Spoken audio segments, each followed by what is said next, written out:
Okay, welcome to the snare tuning tutorial on how to tune a really deep, fat snare. I want to give you basically every detail about this drum and the head so you can know exactly how to get this sound. You can get a really deep, fat snare out of a smaller snare than this, but for this specific sound, I really love this drum. It's a 14x8 Black Beauty, sounds amazing. On top, we're using a Remo Power Stroke P4 coated, and on bottom, this is actually just the head that came with this drum. It's just a bottom side snare and snare head. And then a really thick, I think this is 42 strand snare strainer. Those are all important details. The most important detail, I think, is when you're trying to get a really low fat sound, you have to have a thick head. So if you're using a really thin head like a single ply, a lot of times tuning low gives you sort of a papery sound, and that's not what we're looking for here. The other thing that'll come in later is you have to use some dampening for this sound, because you're kind of tuning this snare like a tom, basically, super low. Now, I've already gotten this drum finger tight. All the lugs are finger tight. I wanted to skip that process since you learned how to do that in an earlier video, but I want to show you it's completely detuned. Does not sound like a snare drum at all. Maybe if you put the snares on, it still doesn't sound very good. So we're gonna start from 0, and I wanna walk you through how we're gonna do this. We'll start with the bottom head on this, and an important thing when you're tuning a snare drum is you wanna get the snare strainers off of the head. You want it to be able to resonate freely.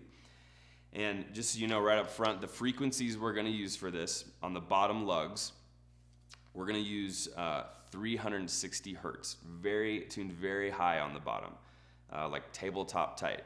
And a quick note is, from everything I've read, you really never want to go above 400 hertz. At that point, you're going to mess the head up and you're going to squelch the tone of the drum. So we're going to stay at about 360 for this.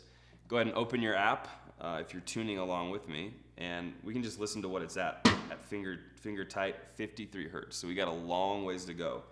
And I'm going to go around, like I showed you in the tuning video, and do some bigger moves here to get us up to tension pretty quick.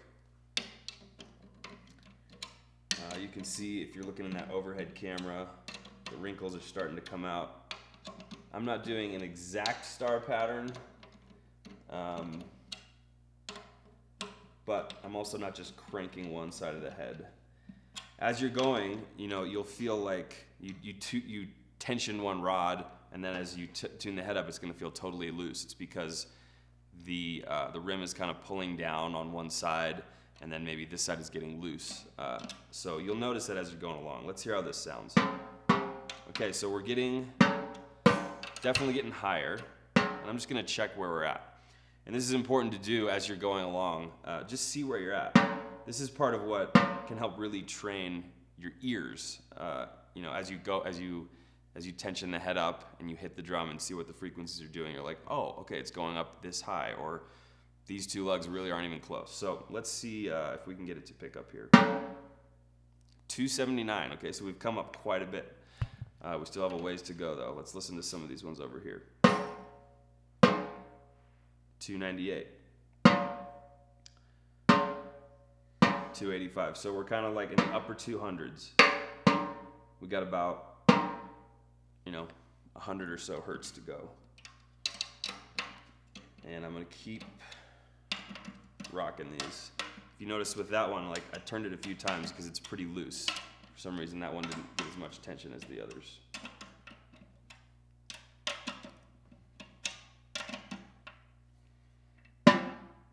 Okay, 341 there. 348. We're getting really close. 342. We're gonna go up to about 360. So now here's where it's really important to start doing smaller moves. We're not gonna be doing half turns or quarter turns. We're just gonna go around and bump all these up just a little bit.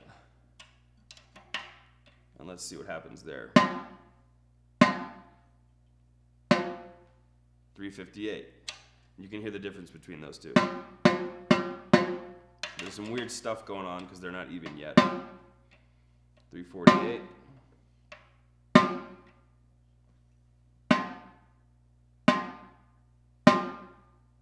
350, so that's getting really close.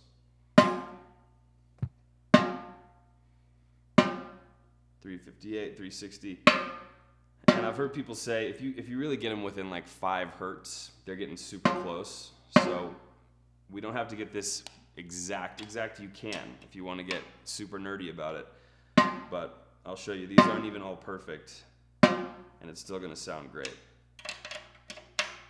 So we're really close there. Everything's within about 5 hertz all the way around the drum. And you can hear that's tuned super high. If I press on it, I mean, it feels like hardwood floor.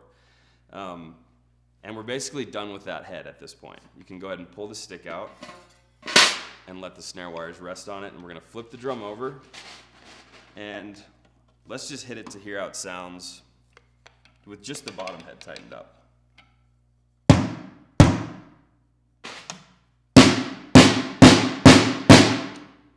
That's not like universally usable sound, but it's actually kind of cool, and you could do some cool stuff with it just with getting that bottom head really tight. And to me, that's a really big key that people miss when tuning their snares is do not be afraid to crank that bottom head. Okay, we've got the bottom head cranked up. Now we're gonna work on the top head. I said we're gonna do that at 170, I believe. Actually, I don't even know if I said what we're gonna do it at, but we're gonna do that at 170. We've got the bottom head at 360, top head at 170. Let's see what it's sitting at. 40, so we have a long ways to go on that one too.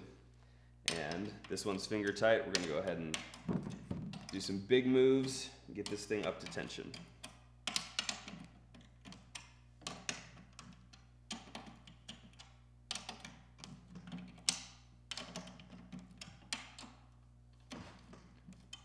And like I said, it's always good to kind of just check where you're at. Now we're starting to get a note. We're only up to 80. So we got a long ways to go.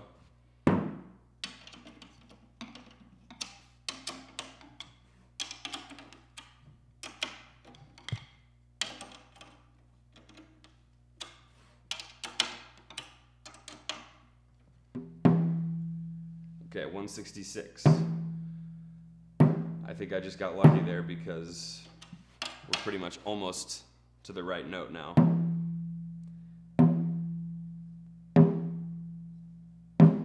$169, 207, so we'll work on that one. We got some weird stuff going on there.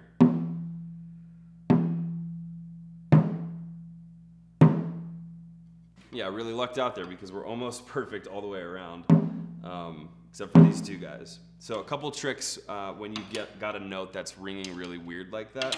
Sometimes what I'll do is just go way low with it and almost start over, so we can see what's actually going on with that lug. That one's looking good. That one's weird. Another trick is to go the lug across from it and see what's going on there. So it seems like something got way over cranked on this drum. So I'm gonna restart there as well. 160, 213. This is weird. You guys get to see how it actually goes when it doesn't go perfect. So now what I'm gonna do actually is go around and listen to each lug and just see what's going on.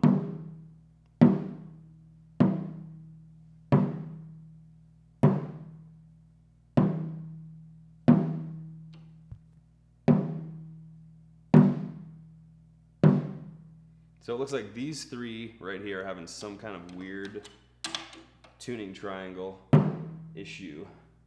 Let's see if we can get them to match up. So now I'll go the opposite way. See if that helps. Okay, so I went actually extra tight there, and it's getting it more into the region that we want it to be in.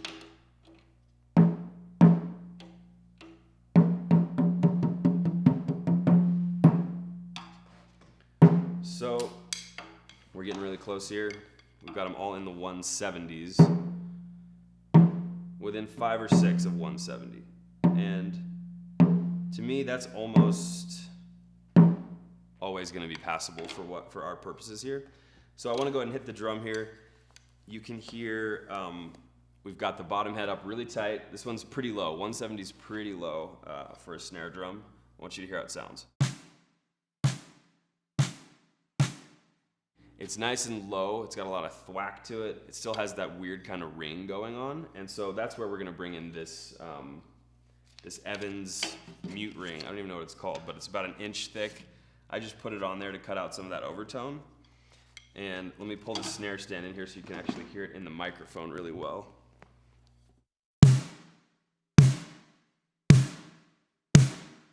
So that's tuned super low. It's got a lot of thwack to it, not a lot of ring, and it really gives an engineer a lot to work with, because there's a super low note there and there's a crack to it. If they want to add reverb, take stuff away, there's a lot to work with there. It's not a super responsive sounding snare, like when we get into the tighter tunings, but it sounds awesome. So that took us just a few minutes to go from a completely detuned snare drum to a really great sounding snare. Last note I want to make is your snare tension. When you flick that snare on, listen to how it's interacting.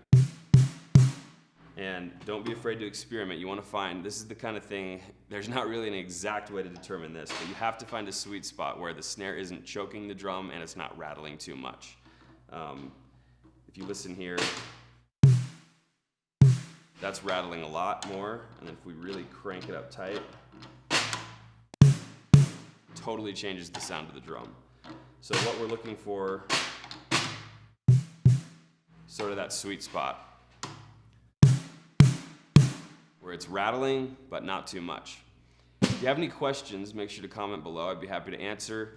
Try this out on your drum. You could even try this on a smaller drum and see how it works.